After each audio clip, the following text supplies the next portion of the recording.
Joining us now is Dee Alsop, a pollster with First View, and we're talking about a poll that attempts to determine why voters voted the way they did. Thank you very much for joining us. We appreciate it. Now, this was a poll of 1,000 voters. That means a margin of error of plus or minus about 3%. And conventional wisdom would tell us that voters would vote with their pocketbooks during times like these. Wasn't the economy the most important things on voters' minds this year?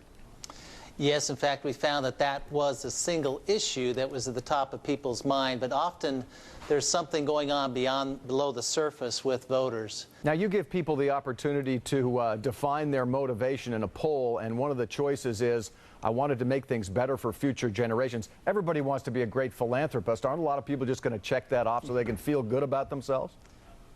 Traditionally, when people are seeing the economy as the primary issue, they're also saying, I'm voting for my financial security, what will personally help me and my family. They did not do that.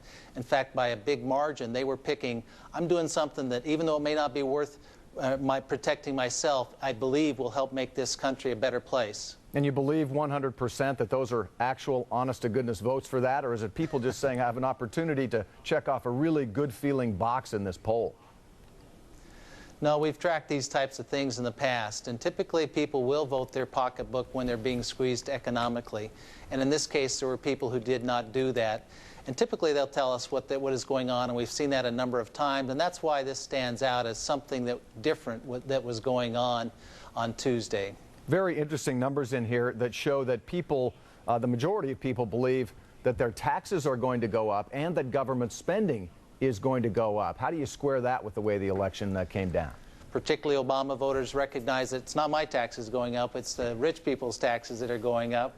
The McCain coalition clearly felt that everybody's taxes are going to go up. So right now what that does is give a little bit of leash to this new administration in terms of their tax policy. And people are going to keep an eye on that. Most people believe it's worth the risk if it, in fact, can restore confidence in Washington and trust of our leaders. They're willing to take that risk. One of the things that came out that was very clear in this was that people do not trust their government. There's not much faith in the people in Washington to get things done, is there? Obama clearly is going to have to deliver on his promise that he said election night that he's the president of all the people, and he has to be able to do it in a way that he, in fact, restores that confidence and maintains it as he moves forward. Interesting information. Dr. Dee Alsop, appreciate you taking time to join us today.